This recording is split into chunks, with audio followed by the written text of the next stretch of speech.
कि मेरे एयरफोर्स के जितने भी लाल हैं, कल पीएसएल अनाउंस होने के बाद लगातार कई सारे प्रश्न थे जिनके जवाब शायद लाइव में नहीं हो पाए थे। तो कोशिश यही है कि वीडियो में उन सारे प्रश्नों के जवाब मैं बेहतर ढंग से लाऊं। मेरे बच्चों, एक बात मैं कहना चाहता हूं कि सबसे पहली बात तो जो रिज़ल्ट आया है उसके अंतर्गत अनफिट, एब्सेंट या अनफिट इन एब्सेंटिया या फिर सीएसबी केसेस में जितने भी कैंडिडेट आते हैं, मैं उनको टेक्निकली हमेशा हटा के ही मानता हूँ कि हाँ, इतने लोग का कोई मतलब नहीं है। और सबसे बड़ी बात कि बहुत सारे बच्चों के जहन में बहुत सारा डर भी इस समय चल रहा है लगातार कि सर मेरी ज्वाइनिंग होगी कि नहीं होगी। बिल्कुल 24 तारीख है, लेकिन एक चीज़ के लिए बड़े स्ट्रॉन्ग आश्वस्त कर देता हूँ कि शुरू से मैं अगर प्लानिंग पूरी बताऊँ बच्चा, तो शुरू से आपको बताऊँ तो रिटर्न जैसा बच्चे क्वालिफाई किए, फेज़ 2 में अच्छा पार्टिसिपेशन रहा, फेज़ 2 में ज़्यादा से ज़्यादा बच्चों को मौका दिया गया। हाँ, फेज़ 2 की जर्नी में सच है कि मेडिकल में बहुत सारे बच्चे बाहर हुए हैं, और अगर आप ग्राफ टोटल उठा के देख लें तो मैंने कल जोड़ भी दिया था कि अराउंड 40% से एबव कैंडिडेट्स हैं जो मेडिकल आउट हुए हैं, और अपने आप में एक दुर्भाग्यपूर्ण बात है। और इस वीडियो के माध्यम से सबसे कहना भी चाह रहा हूं मैं कि देश के जितने भी हमारे बच्चे हैं एयरफोर्स के या जो भी गाइड करने वाले लोग हैं, मेडिकल एक बहुत ही सीरियस सब्जेक्ट है, इसको लाइटली ना लिया जाए। पूरी जर्नी तय होने के बाद जब एक फाइनल स्टेप पे किसी छोटे रीजन की वजह से असफलता आती है ना, तो बहुत दिल दुखता है। और उस अनुभव को जीवन में हमने किया है, फेस किया है, और उसको फेस किया है, महसूस किया। वो दर्द बहुत खतरनाक होता है, उसका कोई भी सोल्यूशन नहीं मिलता है, मतलब हमेशा एक कचोट बनती है अंदर। तो बहुत ज़रूरी है बेटा कि जैसे हर प्रोसेस में हम सीरियस हैं, दैट मीन हम ईमानदारी से रिटर्न की तैयारी किए, हमने प्रॉपर मॉक लगाए, हमने अपने एग्ज़ाम के स्टैंडर्ड को समझा और हमने पार्टिसिपेशन किया, तब जाके हम सफलता तय कर पाए।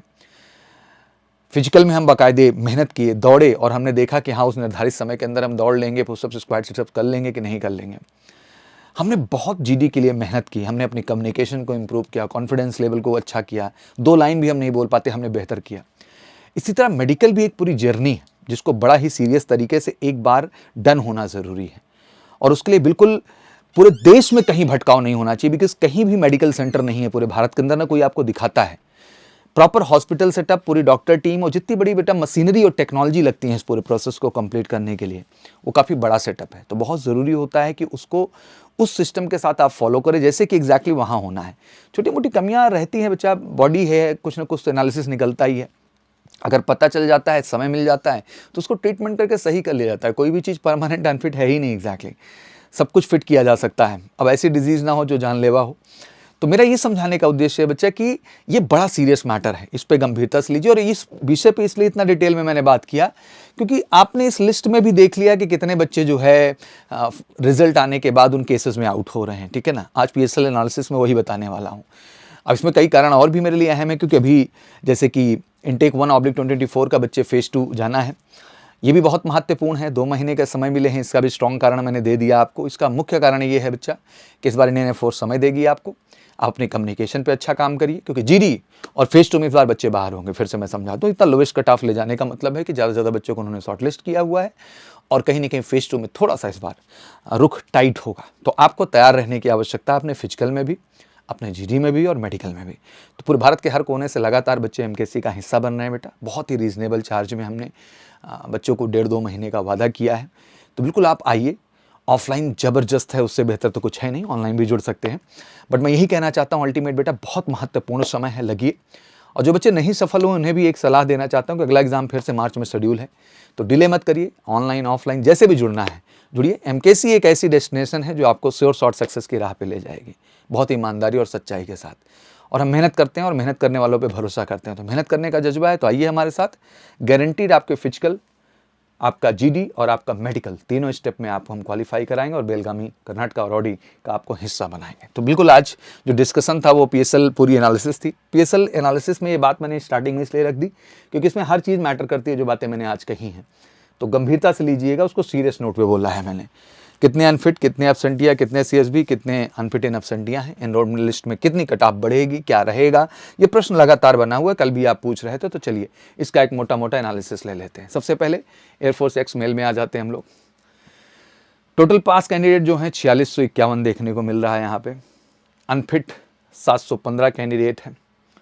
अनफिट इन एब्सेंटिया में 513 है, एब्सेंट में 152 है और सीएसबी में 48 है। टोटल अगर हम इस ग्राफ को जोड़ करके टोटल जो पास उन्होंने किए हैं उसमें हम घटा दें तो 3223। और देखिए कितना बड़ा दुर्भाग्य है, इसके साथ एक लिस्ट और भेजी गई कि not in PSL, that mean वो फाइनली सेलेक्ट हो गए हैं, ठीक है ना, बट उसके बावजूद वो PSL में ही अपना नाम नहीं दर्ज करा पाए। सोचिए 22.4 का भी स्कोर नहीं बन रहा है। क्या पढ़ाई का स्तर होता जा रहा है? क्या ये है जो निर्माण हो रहा है? और क्या इसके दम पे फिर अगले इनटेक में अच्छा हो पाएगा? और ये रोना रोना बंद कर दे देश के लोग कि सर इंडियन एयरफोर्स है, अग्निवीर है, बंद करिए, परमानेंट जाएंगे सबके सब। और गवर्नमेंट जॉब है 10+2 लेवल पे, और क्या ही कर लेगा इंसान? कोई ऑप्शन है क्या इससे बेहतर? और सब परमानेंट होंगे, इंडियन फोर्सेस को ज़रूरत है, और सब पॉलिसीज़ बदलेंगे। इस बात का आप ख्याल रखिए। अगर इस बात को मैं गंभीरता से कहता हूँ, आप भी समझदार हैं, फौज के अंदर ऐसे बाहर नहीं किया जा सकता किसी को। तो बहुत बड़ी प्रक्रिया है, सिस्टम है, सब में सुधार हो रहे हैं, जल्दी अपडेट्स मिलेंगे। तो प्लीज़ एक बार मेहनत करिए, रिटर्न पे भी सीरियस होकर मेहनत करिए, जिससे आप स्कोर अच्छा कर लें। अब जो 3223 हैं, अब इसमें अपनी अपनी बच्चे रैंक देख रहे होंगे, एनालिसिस देख रहे होंगे। सबसे पहली बात, वैकेंसी इस बार इंक्रीज़ हो गई है। तो सबसे पहली बात कि अभी तक की जो मेरी एक्सपेक्टेशन है, हाँ सच है कि हो सकता है पहली लिस्ट में पूरी ज्वाइनिंग ना भेजी जाए, लेकिन सेकंड लिस्ट में उनको भेजना है। क्यों? क्योंकि लास्ट टाइम का उनका पूरा एक्सपीरियंस अच्छे ढंग से है, क्योंकि शॉर्ट लिस्टिंग कम किया इन्होंने, ज्वाइनिंग भी कम की गई, और अंत में सेकंड लिस्ट भेजी, स्टैंड बाई की, फाइनल सबको ज्वाइनिंग देने की कोशिश की, उसके बाद भी बच्चे रिटेन नहीं हुए, और फाइनली वो बैच कहीं ना कहीं खाली चली गई। इस बार उस बैच की भी भरपाई है, इस बैच की भी भरपाई है, तो नंबर ऑफ वैकेंसीज को बढ़ाया गया है। टोटल नंबर को यहाँ कोट करना भी अच्छी बात नहीं होगी, लेकिन एक चीज़ मैं ज़रूर आश्वस्त करना चाहूँगा बेटा, बार बार एनरोलमेंट लिस्ट में ऑलमोस्ट सभी बच्चों का नाम देखने को मिलेगा। फर्स्ट में नहीं आता है तो सेकंड में ज़रूर देखने को मिलेगा। तो इस चीज़ को लेकर के आप अब बस कॉन्फिडेंट हो जाइए, और भगवान करें अच्छा हो यार। आप सब भी बिल्कुल मेहनत किए हैं ईमानदारी से, इतनी बड़ी जर्नी तय करना, साल भर इंतज़ार करना एक बड़ी प्रक्रिया है। कहना आसान है, बट मैं समझ सकता हूँ कि भावनात्मक तौर पर आप में कितना दर्द होता है उन चीज़ों को लेकर जब कुछ ऐसा हो जाता है। एक्स में फीमेल की बात करें तो 100% में ज्वाइन हो जाएंगे बच्चे। 104 हैं, 8 अनफिट हैं, अनफिट एब्सेंटिया 7 हैं, टोटल 89 फाइनल हैं। तो ये 100% गर्ल्स तो जितनी हैं लिस्ट में बेटा, आप जा रहे हो तो आप डिले मत करना मेरे बच्चा। बिल्कुल आप शुरू करो पैकिंग और डॉक्यूमेंटेशन, कोई दिक्कत की बात नहीं, आप श्योर शॉट जा रहे हो, ठीक है ना, बिल्कुल डरने की ज़रूरत नहीं है। वाई ग्रुप थोड़ा चैलेंजिंग है, इस पर अभी बहुत सारे जवाब मैं नहीं दे पाऊँगा, अभी कुछ फाइनलाइजेशन इसमें आ जाए, then I discuss about it. Total 4099 बच्चा, अनफिट 739 गए हैं, अनफिट एंड एब्सेंटिया में 409 हैं, एब्सेंट में 193 है, CSB में 48 है। टोटल 2710 कैंडिडेट हैं, मतलब 2710 कैंडिडेट्स बच्चा जो फाइनली जो है फिट कैटेगरी में आ रहे हैं। हाँ, ये थोड़ी संख्या ज़्यादा है, ये टेक्निकली मैं कहना चाहूँगा, लेकिन अभी तक जो वैकेंसीज़ का है काफ़ी ज़्यादा ऊहापोह चल रहा है, तो थोड़ा 2-3 दिन का और समय दीजिए, तो कुछ क्लैरिटी इसको लेके जरूर देंगे। वैसे भी 24 को एक क्लैरिटी तो आपके पास आ ही जाएगी। वाई ग्रुप है थोड़ा सा, अब उसमें भी टेक्निकली पूछेंगे सर कितने रैंक तक मान के चले, तो भाई देखो इस बात को अभी कह देना उचित नहीं है, क्योंकि एक्स का ओवरऑल क्लैरिटी तो है दिमाग में, थोड़ा वाई को लेके हल्की सी कन्फ्यूज़न है, तो आने दीजिए क्लैरिटी, तब इस पर बात करेंगे। अभी कुछ भी कहना ठीक नहीं है, बट यह है कि एक उचित रैंक तक जो बच्चे गए हैं, पिछले वाले से मत कंपेयर करिए, चांसेस उनके बने हुए हैं वेटिंग लिस्ट के आधार पे भी। वाई ग्रुप में भी लास्ट टाइम ज्वाइनिंग कम हुई थी। गर्ल्स का भी चैलेंज है, बिल्कुल 392 हैं, 35 अनफिट हैं, 28 जो है एब्सेंटी अनफिट है, 9 और 3 ABS और CSB हैं, टोटल 317 हैं। ठीक ठाक नंबर है, थोड़ा गर्ल्स की भी मेरिट यहाँ पे अब होगी, इस चीज़ का आपको ध्यान दे के चलना है टेक्निकली। एंड फाइनली जो बच्चे हमारे इस समय इनटेक 1 के हैं, बिल्कुल आ जाओ बेटा, GD क्लासेस ज़बरदस्त शुरू हो गई हैं, एक भी दिन डिले मत करो। इस बार फिर से गाइड कर रहा हूँ, हर बार गाइड करता हूँ, आप सुनते भी हैं, प्यार भी देते हैं, बट थोड़ा ध्यान से कम सुनते हैं। आज ध्यान से सुनिए, इस बार फेज़ 2 का स्टैंडर्ड अच्छा होगा, इस बात को मैं बार बार पॉइंट आउट कर रहा हूँ। समय दिया गया है, इसका रीज़न आप समझिए, और कम्युनिकेशन पे कंप्रोमाइज़ नहीं होगा। इस बार आप एक्सक्यूज़ भी नहीं देंगे कि हमें समय नहीं दिया गया, 2 महीने के समय दिया गया, आप काम करके जाइए, उसके आधार पे आपका सिलेक्शन है। बेहतरीन GD classes, one of the best team मिलेगी, फोकस पढ़ाई करेंगे बेटा, और अच्छा माहौल, आप बेहतर हो जाएंगे। बिल्कुल क्लासेस स्टार्ट हो चुकी है, कॉल कर लीजिए 9696330033 पर बच्चा, जिसमें आपका PFT GD मेडिकल हर फैसिलिटी, वैसे भी आपको पता है MKC के कैंपस में 100% फैसिलिटीज़ है। फिजिकल का बेहतरीन ग्राउंड है बेटा, जहाँ आपकी पूरी फिजिकल ट्रेनिंग होती है, रोड रनिंग भी कराते हैं बेटा, और ट्रैक पे भी आपको 400 मीटर के दौड़ाते हैं, जिससे आपको दिक्कत ना हो किसी तरह की। बेस्ट ट्रेनिंग देंगे आपको फिजिकल की, अपने बेस्ट ग्राउंड में इंडिया के। मेडिकल की बेहतरीन फैसिलिटी, और मैं बार बार पॉइंट आउट कर रहा हूँ कि मेडिकल तो एक बार जरूर ही करा लेना भाई, ज़्यादा इसमें समझदारी मत दिखाना मेरे बच्चे, बहुत ज़रूरी है एक बार, और इससे रीजनेबल चार्ज में पूरे भारत में कहीं कुछ नहीं दे सकता कोई।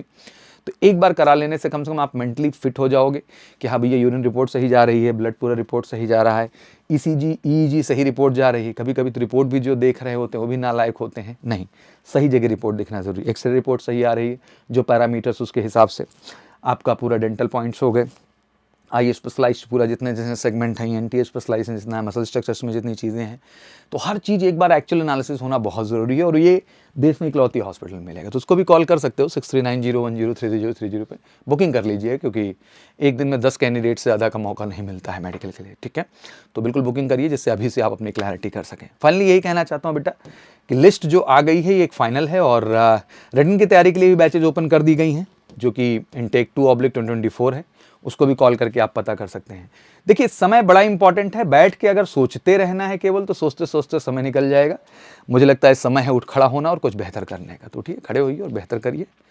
पूरा एमकेसी परिवार आपके साथ है, और वादा है एक एक बच्चा इस कैंपस का हिस्सा बनेगा। उसको रिटन से लेके, फिजिकल से लेके, जीडी से लेके मेडिकल तक 100% में रिटन करा के श्योर शॉर्ट सक्सेस देंगे। तो फिर इंतजार क्यों, उठाइए फ़ोन, करिए कॉल हमें और जुड़िए हमारे साथ श्योर शॉर्ट सक्सेस के लिए। Thank you so much. जय हिंद, जय भारत।